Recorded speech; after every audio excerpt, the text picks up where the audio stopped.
नमस्कार, Shriram time news मध्ये मी कैलास सोनवणे आपले हार्दिक स्वागत करतो। सुरुवातीला पाहूया 24 तासातील ताज्या घडामोडी। धुळे शहर पोलिसांनी जबरी लूट करणाऱ्या टोळीला अवघ्या 2 तासात तर घरफोडी करणाऱ्यांना 24 तासाच्या आत केले जेरबंद। धुळे जिल्हा रुग्णालयात जागतिक स्तनपान सप्ताहाचा विविध जनजागृती उपक्रमांनी करण्यात आला शुभारंभ। राज्यातील महिला व अल्पवयीन मुली बेपत्ता होण्याच्या वाढत्या घटनांबाबत कठोर व प्रभावी उपाययोजना करण्याची मागणी। मुख्यमंत्री युवा कार्य प्रशिक्षण योजना पूर्ण केलेल्या प्रशिक्षणार्थींना भरती प्रक्रियेत प्राधान्य देण्याची मागणी। आणि नियमित कर्जफेड करणाऱ्या शेतकऱ्यांनाही 2 लाख रुपये कर्जमाफी देण्याची मागणी।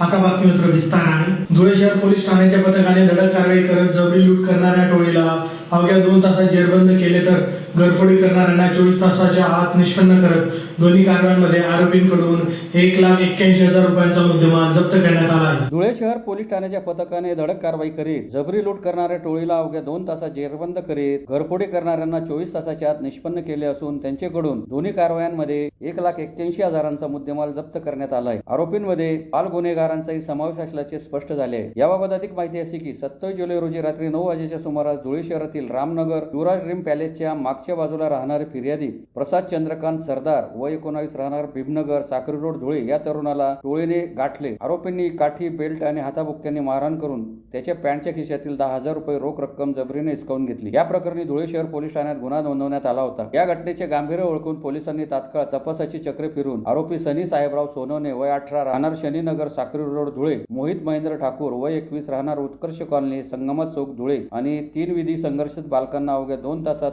ताब्यात घेतले। त्यांच्याकडून 75,000 रुपयांची ॲक्सिस दुचाकी, 60,000 रुपयांचे 4 मोबाईल व 6,500 रुपयांची रोख असा एकूण 1,41,500 रुपयांचा मुद्देमाल जप्त करण्यात आला। तर दुसऱ्या घटनेत 28 जुलै 2026 रोजी दुपारी 1 वाजेच्या सुमारास नूतन क्रीडा नगरातील फिर्यादी रत्नाबाई युवराज हलवरे या नातेवाईकांकडे गेले असताना अज्ञात चोरट्याने त्यांच्या घराच्या मागील लोखंडी दरवाजाची जाळी तोडून आत प्रवेश केला। कपाटाचे लॉक तोडून सोन्याचे दागिने, तांबे पितळांची भांडी आणि सायकल चोरून नेली। या प्रकरणी घरफोडीचा गुन्हा दाखल करण्यात आला होता। या गुन्ह्याचा शोध घेत असताना पोलिसांनी साक्री रोडवरील शनीनगर मधून 2 विधी संघर्ष बालकांना 24 तासाच्या आत ताब्यात घेतले। त्यांच्याकडून 20,000चे 4 ग्रॅम वजनाचे सोन्याचे कानातील दागिने, 15,000चे 3 ग्रॅम वजनाचे सोन्याचे तुकडे, 2,000चे मोठे पितळी पातेले तसेच 1,500 रुपयांची एक सायकल असा एकूण 40,000 रुपयांचा मुद्देमाल हस्तगत केला। सदरची कारवाई पोलीस अधीक्षक विशाल आनंद, अप्पर पोलीस अधीक्षक अजय देवरे, उपविभागीय पोलीस अधिकारी राजकुमार उपासे यांच्या मार्गदर्शनाखाली धुळे शहर पोलीस ठाण्याचे पोलीस निरीक्षक हेमंत कुमार भांबरे, सहाय्यक पोलीस निरीक्षक योगेंद्र धोंडगे, पोलीस अंमलदार विजय जाधव, रविकिरण राठोड, कुंदन पटाईत, महेश मोरे, तुषार पारधी, अमोल पगारे, सुदर्शन मोरे, प्रशांत नाथजोगी, धम्मपाल वाघ, शाकीर शेख, हिमांशु ठाकूर, दीपक जगताप, राहुल सरदार, हनीफ पठाण, रोहिणी पवार, विजय जाधव, रविकिरण राठोड, कुंदन पटाईत, महेश मोरे, तुषार पारधी, अमोल पगारे, सुदर्शन मोरे, प्रशांत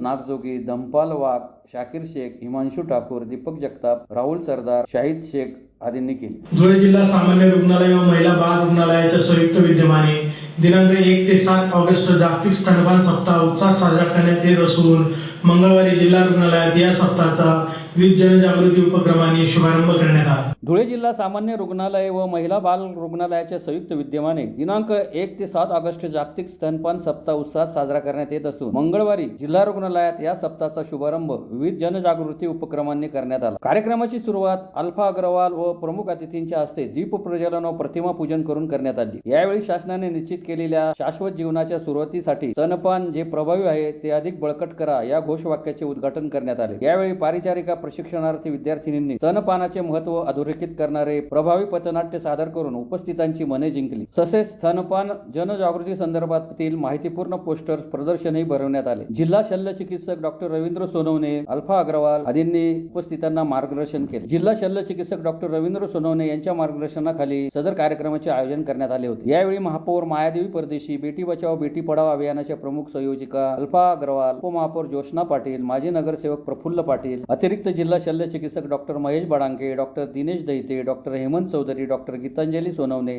सहाय्यक अधिसेविका शोभा पवार, सरला शिंदे, बाह्यरुग्ण विभाग परिसेविका प्रतिभा गोडके, प्राचार्य भूषण जोशी, अश्विनी कदम, वैभव भोसले, कमलेश परदेशी, अमरजित पवार, भावना सोनवणे, सोनाली परदेशी, सुजाता परदेशी, ज्योती बागोल तसेच इनर व्हील क्लबच्या अध्यक्षा प्रतिभा ठाकूर, सचिव Rekha Bari, project chairman doctor Geetanjali Sonawane, Deepa Wankhede, Sonal Nashikkar, Dhanashree करणार यांच्यासह जिल्हा रुग्णालयातील अधिकारी, कर्मचारी व नागरिक मोठ्या संख्येने उपस्थित होते. तसेच महापौर मायादेवीजी परदेशी देहा देखील त्यांच्या व्यस्त कार्यक्रमामुळे येऊ शकले नाही. तसेच आजच्या कार्यक्रमासाठी विशेष निमंत्रित धुळे महानगरपालिकेचे उपमहापौर ज्योत्स्नाताईजी पाटील यांचे देखील जिल्हा धुळेतर्फे हार्दिक स्वागत करतो. तसेच आमचे सन्मित्र आदरणीय आमचे ज्येष्ठ बंधू प्रफुल्लदादा पाटील साहेब यांचे देखील मी हार्दिक स्वागत करतो. तसेच व्यासपीठावर उपस्थित असलेले इनर व्हील धुळे क्लबच्या प्रेसिडेंट प्रतिभा ठाकूर मॅडम, तसेच आमच्या जिल्हा रुग्णालयाचे स्त्रीरोग विभागाचे डॉक्टर हेमंत चौधरी, डॉक्टर दिनेश दैते, तसेच इनर व्हील क्लबच्या सर्व मेंबर्स, तसेच आमच्या मेट्रन शोभा पवार मॅडम, मेट्रन सरला शिंदे मॅडम आणि ज्या आपल्या ह्या आजच्या कार्यक्रमासाठी आयोजनासाठी ज्यांनी मेहनत घेतली त्या प्रतिभाताई गोडके सिस्टर, वैभव भोसले ब्रदर, भावना सोनवणे सिस्टर, परदेशी सिस्टर, तसेच अमरजित ब्रदर आणि आपल्या कमलेश ब्रदर, अश्विनी सिस्टर, समोर उपस्थित असलेले सर्व नर्सिंग स्टाफ, वैद्यकीय अधिकारी वर्ग, कर्मचारी वर्ग, नर्सिंग स्टुडंट्स, ज्या नर्सिंग स्टुडंट्सने मेहनत घेतली, सर्व रांगोळ्या काढल्या, सर्व पोस्टर प्रदर्शन केलं, यांचं खूप खूप अभिनंदन. आपल्या आदरणीय बाबीजी अग्रवाल यांनी केलं. तसेच उपस्थित असलेले सर्व DIC कर्मचारी वर्ग, समोर उपस्थित असलेले सर्व स्तनदा माता, उपस्थित असलेले रुग्ण आणि त्यांचे नातेवाईक. आजचा जो कार्यक्रम आहे मॅडम, आपल्याला महाराष्ट्र शासन सार्वजनिक आरोग्य मंत्रालय मुंबई तसेच राज्य कुटुंब कल्याण कार्यालय पुणे महाराष्ट्र राज्य इथून प्राप्त झालेल्या मार्गदर्शक सूचनानुसार दिनांक 1 ऑगस्ट ते दिनांक 7 ऑगस्ट 2026 रोजी हा आपल्याला जागतिक ब्रेस्ट फिडिंग सप्ताह म्हणजे जागतिक स्तनपान सप्ताह साजरा करण्याचे निर्देश प्राप्त झालेले आहेत. आणि वरून शासनाने आपल्याला काही गाईडलाईन दिल्या आहे की हा जो काही तुम्ही सप्ताह साजरा करणार त्यामध्ये लोकप्रतिनिधींचा सहभाग घ्यावा, जेणेकरून उदाहरणार्थ पालकमंत्री असतील, सहमंत्री असतील, आमदार असतील, खासदार असतील, महापौर असतील, या सर्व लोकप्रतिनिधींचा सहभाग घ्यावा, जेणेकरून स्तनपानाविषयी आपल्या सर्व समाजामध्ये अवेअरनेस जागरूकता निर्माण होईल आणि बाळाला आणि आईला देखील स्तनपानावरचं महत्त्व पूर्ण समाजात ते पसरेल. आणि जे काही मॅडमांनी अतिशय उत्कृष्ट मुद्दा मांडला की सध्याच्या जे मॉडर्न युगामध्ये जे काही महिला आहे ते ब्रेस्ट फिडिंगसाठी रिलक्टंट असते, जेणेकरून आपल्या वजनाविषयी किंवा आपल्या फिगरविषयी, तर मॅडमांनी तो बरोबर प्रश्न मांडला.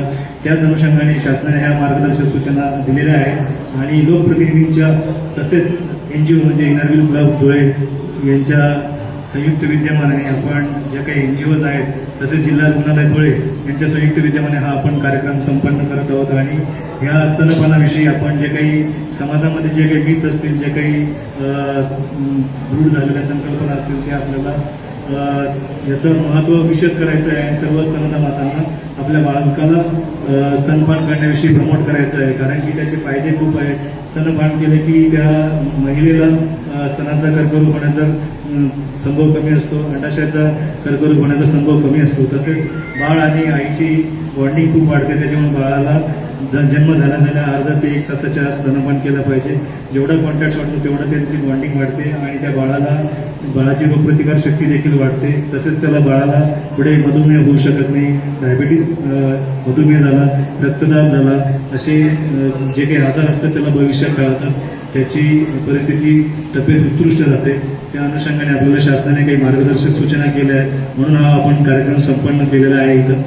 तर आजच्या कार्यक्रमाला आपण सर्व उपस्थित राहिला त्याबद्दल मी आमच्या जिल्हा रुग्णालय धुळे, महिला व बाल रुग्णालय धुळे आलेल्या सर्व मान्यवरांचे हार्दिक आभार मानतो. राज्यातील महिला व अल्पवयीन मुली बेपत्ता होण्याच्या वाढत्या घटनांबाबत कठोर व प्रभावी उपाययोजना कराव्यात या मागणीसाठी इंदिरा महिला मंडळ धुळेतर्फे जिल्हाधिकारी कार्यालयासमोर निदर्शन करून जिल्हाधिकाऱ्यांमार्फत मुख्यमंत्री देवेंद्र फडणवीस यांना निवेदन देण्यात आले. राज्यात महिला व अल्पवयीन मुली बेपत्ता होण्याच्या वाढत्या घटनांच्या पार्श्वभूमीवर निवेदनात म्हटले आहे की शासनाने जाहीर केलेल्या 2024-25 मधील अधिकृत आकडेवारीनुसार राज्यात 1,32,440 महिला आणि 23,429 अल्पवयीन मुली बेपत्ता झाल्याची नोंद आहे. यापैकी 26,482 महिला आणि 4,669 अल्पवयीन मुलींचा अद्याप शोध लागलेला नसल्याचा दावा निवेदनात करण्यात आला आहे. या घटनांमागे मानवी तस्करी, बालविक्री, लैंगिक शोषण, जबरदस्ती विवाह तसेच गुन्हेगारी टोळ्यांचा सहभाग असण्याची शक्यता व्यक्त करण्यात आली आहे. या पार्श्वभूमीवर महिला व अल्पवयीन मुली बेपत्ता प्रकरणासाठी स्वतंत्र व कठोर कायदा करावा. प्रत्येक जिल्ह्यातील मिसिंग सेलला 30 दिवसांची निश्चित कालमर्यादा बंधनकारक करावी. मानवी तस्करी व बालविक्री सारख्या गुन्ह्यांमध्ये दोषींना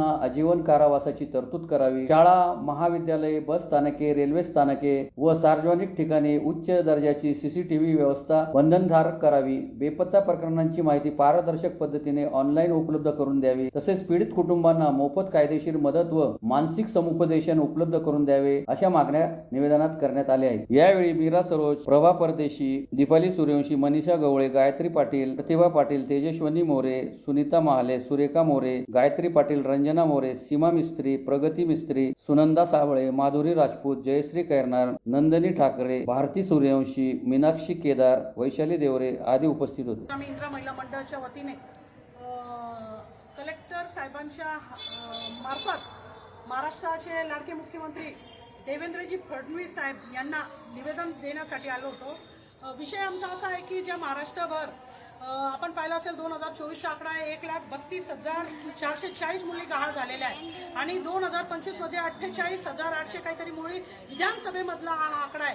तर त्याच्यात 23,429 मुली या 2023-24 मधल्या अल्पवयीन आहे आणि 26,000 मुली 1,32,440 ज्या मुली गहाळ झालेल्या आहे त्याच्यामध्ये फक्त 26,482 मुलींचा शोध झालेला आहे. आणि गृहमंत्री देवेंद्रजी कडे जो गृह खाता आहे त्यांना विचारू इच्छितो बाकीच्या मुली जातात कुठे. आम्ही जो सर्चिंग केला आहे आणि जो मुली गहाळ होण्याचा प्रमाण आहे तो देहविक्रीमध्ये, खाडी देशामध्ये जातात. दुसरं आमचं म्हणणं आहे की आमचा आरोप पण आहे की दुसऱ्या मुली आमच्या या देहविक्रीमध्ये तर असतातच, परंतु सर्वात जास्त त्यांचा वापर मानव तस्करीमध्ये होत असतो. आणि मुली जेव्हा महाराष्ट्र शासन सांगत असेल बेटी बचाव, तर आमचं म्हणणं आहे बेटी बचाव ही प्रत्यक्ष त्यांनी कृती करायला पाहिजे, त्यांनी घोषणा नाही द्यायला पाहिजे.